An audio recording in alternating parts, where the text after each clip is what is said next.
Bawakwartawab Shalanawa, Bawakwartawab Shalanawa, Abayahawa Shabashamayam, Abayahawa Shabashamayam, Salaka Lanawa, Salakalanawa, Al Kataa Yanawa, Al-Katayanawa, Watawadalak Al Damak, Watawadalak Al-Damak, Sasatap at Kataa Yanawa, Sasatap at Katayanawa, Kalhalal Hawadla Abayahawa Alhayam, Al-Halayhawadla Abayahawa Alayam, Basa Masyayak Kihawashay, Basha Mashayak Yawashay, Bahasam Raw Kakadas, Basham Raukakas, Yaman. Yaman. Palakpakan natin si Masyayak Kihawashay.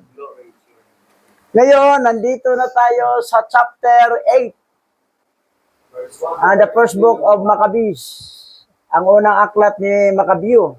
Chapter 8, 1 to 32. Maiksi lang to. Basa. Ang unang aklat ni Makabeo, Kabanata 8, verse 1 to 32. Napalitan ni Judas Makabeo ang lakas at tapang ng mga kawal ng Roma. Bantog na bantog sila at nagmamalasakit sa alinman bangsang maging kakampi nila. Napalitaan din ni Judas Makabeo ang pakikipaglaban at paglupig nila sa mga taga-Galilea at ang pagpapabuwis sa mga ito. Sa mabisang pamamaraay nasakop din ng hukbo ng Roma ang buong Espanya. Bagaman malayo ito, at ang lahat ng mina, ng pilak at ginto ay kanilang nakuha. Nalupig nila ang mga haring galing pa sa malalayong lugar, at ang nakaligtas sa kanila ay pinagbabayad nila ng buwis taon-taon. Ayan, humahanga si Judas Macabeo sa Roma. Humahanga siya. Control ng Roma ang lahat ng mga kalaban, natalo. Pati na nasako pa yung Espanya. Kaya pala ang Espanya, under ng Roma, kasi natalo ng Roma ang Espanya. Sa kanila pala nagkulang yung buwis, kaya dito napunta, pinasa din ng mga Kastila. Oo, yan ang nangyari. Kaya hanggang ngayon, nagbubuwis tayo sa...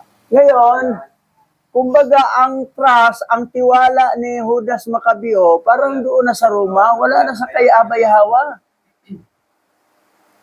Kasi magigiting, magagaling sa digmaan.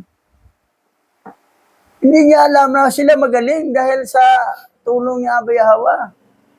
Yan, nauga ang panampalataya ni Judas Macabeo. That's why sa next chapter, tigok na siya. Pinabayaan na siya Abayahawa matay sa digmaan. Dahil wala na, naglihis. Naglihis ang panampalataya. Okay, tuloy tayo. Kahit sinaharing Felipe at Persyo ng Macedonia at iba pang tumulong sa kanilang harapin, ang mga taga-Roma ay pawang nalupig at naging alipin. Wala ring nagawa ang balitang si Antiokyong Dakila, hari ng Asya, na nangahas lumaban sa mga taga-Roma, kasama ang malaking hukbo niyang binubuo ng mga ngabayo, mga karwahe at 120 elepante. Nahuli nilang buhay ang hari. Siya at ang susunod pang mga hari ay itinakdang magbayad ng kaukulang buwis. Yan. At kinakailangan magbigay sila ng mga alipin at isuko ang ilang pangunahing lalawigan nila ng panahong iyon, kasama ang India, Media at Lydia. Ang mga ito'y kinuha ng mga taga-Roma at ibinigay kay Haring Eumenes. So kapag ang isang bansa kasi masakop nila, kung sino yung nanalo, doon na sila under, doon na sila magbayad ng buwis. Yan ang nangyari. Ngayon, ang galing ng Roma.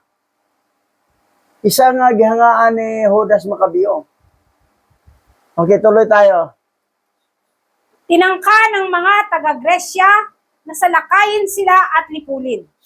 Ngunit natuklasan ito ng mga taga-Roma at isa lamang general nila ang isinugo para lumaban. Sa magiting na pangunguna nito, tinalo ang mga kaaway at nabihag ang mga asawa at anak nila. Pinasok ng mga taga-Roma ang Gresya.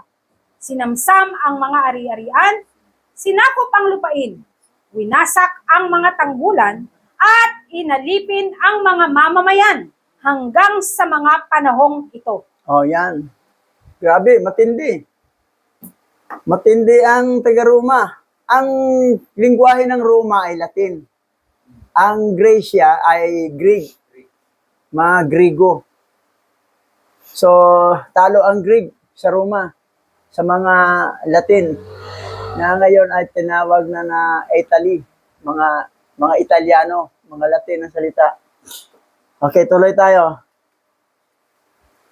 Nawasak din at naging alipin nila ang lahat ng mga bansa at kahariang nagtangkang lumaban.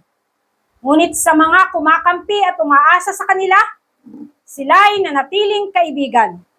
Walang haring din nila nalupig, at ang makabalita nito'y natatakot sa kanila. Sino mang gusto nilang maging hari ay tinutulungan nilang maging hari, at sino mang hari na gustong ibagsak ay ibinabagsak nila. Kaya kinilala ang kapangyarihan nila. Sa kabila ng lahat ng ito, wala isa mang taga-Roma na nagtangkang magputong ng korona sa sarili at magsuot ng damit ng hari. Yan. Iwas sila sa pangungumpulan. So, biro mo ha, walang makatalo sa Roma. Sikat talaga ang Roma sa digmaan. Pero hindi alam ni Judas Maccabeo na sikat sila dahil sa tulong ni Abba Yahweh. Pero dahil sa kasikatan ng Roma, nabaling yung isip niya, paniniwala, from Abba Yahweh to Roma. Doon na siya nag-trust, nagtiwala. Ngayon, tuloy tayo. Ang binuo nila ay isang senado na binubuo ng 320 lalaki at nagpupulong ito araw-araw upang pag-usapan ang mga bagay sa ikauunlad ng bayan. Taon-taon, ipinagkakatiwala nila sa isang tao ang pangangasiwa sa bansa. Sinusunod nila ito ng walang inggitan o panibugho. Dahil sa magandang balitang ito, isinugo ni Judas Maccabeo si Eupolimo na anak ni Juan at apo ni Ako. Pinasama niya si Jason na anak ni Eleazar at pinapunta sila sa Roma para makipagkaibigan sa bansang ito. Yan na. Yan na, utos na ni Judas Maccabeo. Punta kayo sa Roma. Makikipagkaibigan tayo sa kanila.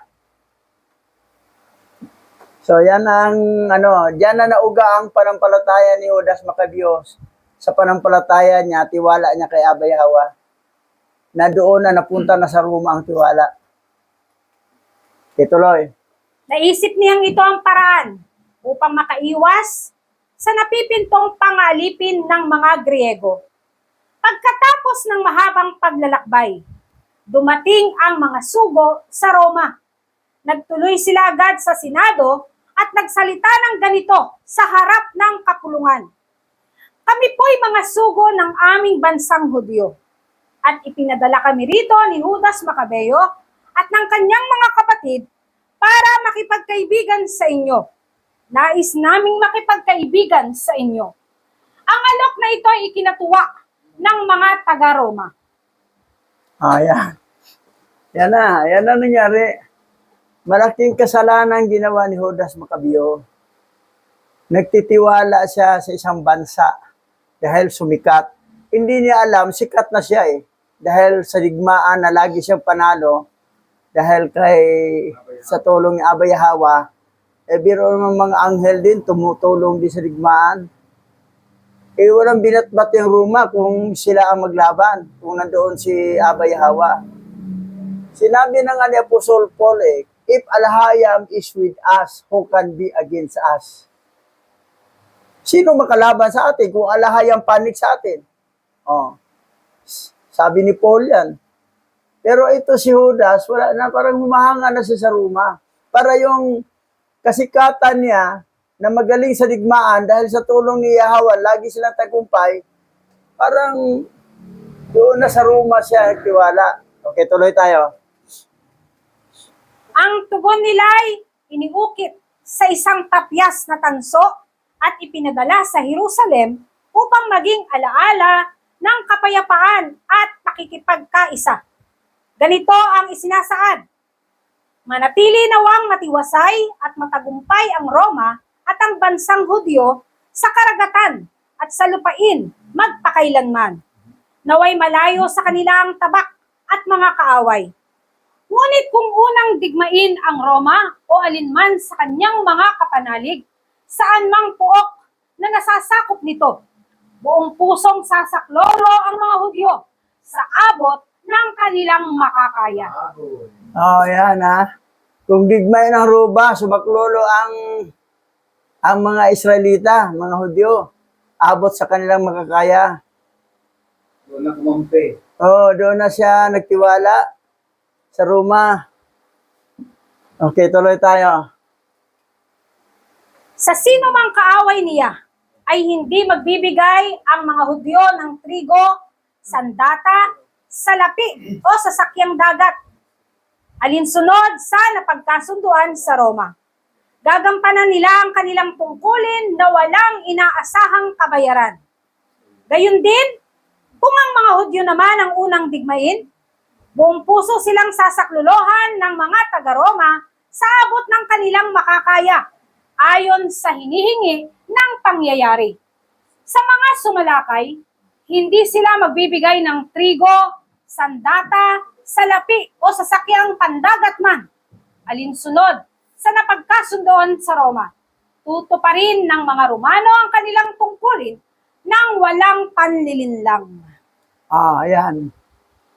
Pero mo ha, Kaya, yan ang agreement nila, vice versa. kaya, Kung ang Israel naman, ang bansang Hudyo ay naging Hudyo ang tawag kasi yung 3 tribo na natira dyan dahil ang 10 tribo kalang ang ninuno.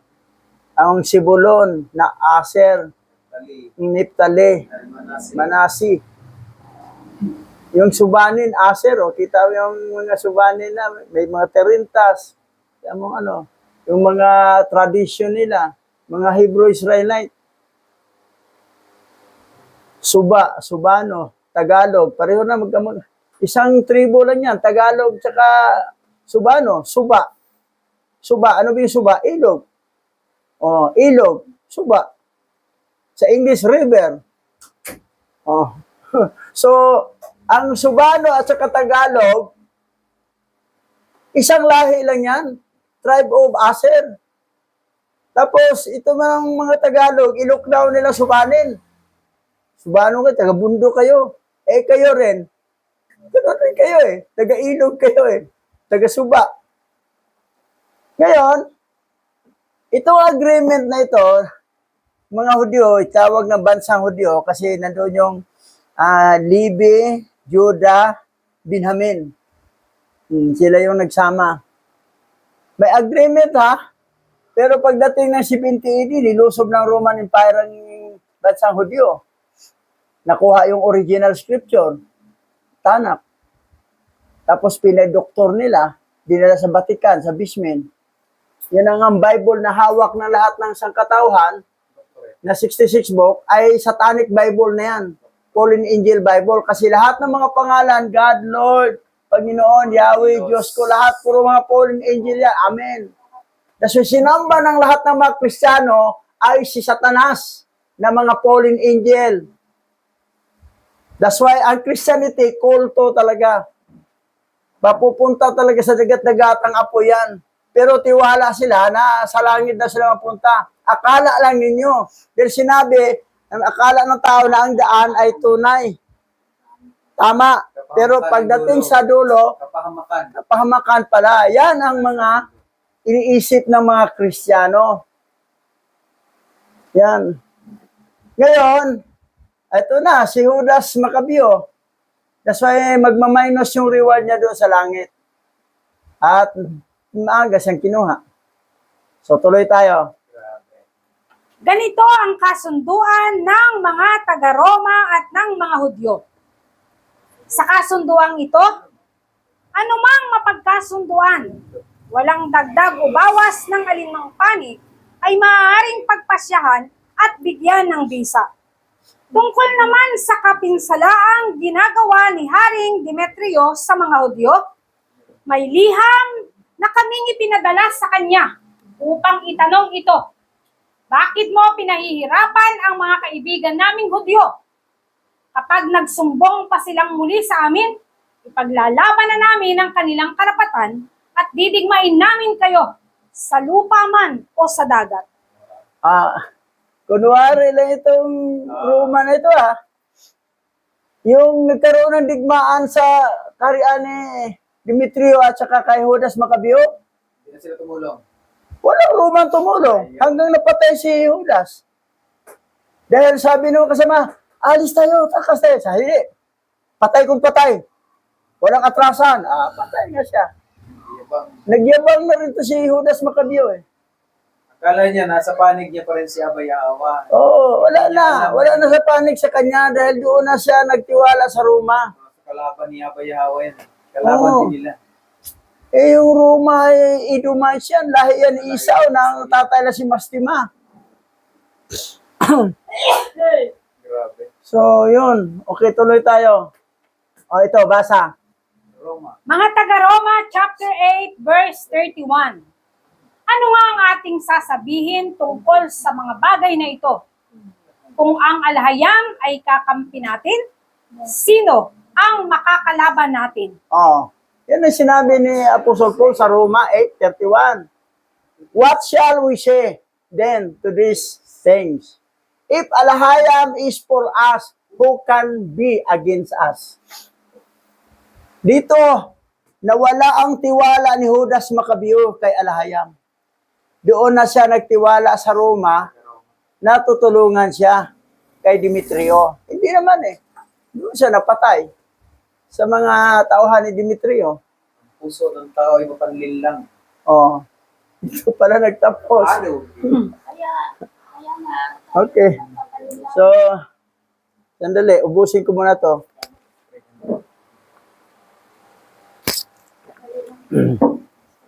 Yun ang problema ni Judas. Sa next chapter, si Judas Macabeo, patay na siya. Pinabayaan na ni Abay Hawa dahil wala na, nauga ang kanyang panampalataya kay Abay Hawa. Doon na siya nagtiwala sa Roma. Yan. Okay, tayo dadako sa panalangin. Pastor Richard. O Yahawa, tunay nga na ikaw ang siyang patuloy na tumutulong sa iyong mga anak at patuloy na ikaw ang tamang sandigan at karapat-dapat na pagkatiwalaan sa mga panahon na ito. Sa kaguluhan, sa aming paligid, ang tanging biyaya mo lamang ang higit na makapagbibigay sa amin ng ganap na katagumpayan sa anumang kaparahunan at araw, lalo na sa mga bagay na nagaganap sa aming bayan. Sinasamba ka namin, O Yahawa, na aming tunay na alahayam sa pamamagitan ng iyong pagpapala sa lahat ng mga nalalabing lahi ng angkan ni Israel na nagkalat sa apat na sulok ng daigdig. Sa inyo po ang papuri, karangalan at katagumpayan hanggang sa dumating ang araw ng iyong pagbabalik. Sambahin ka aming Yahawa sa pamamagitan ni Masayek Yahushai. Yaman.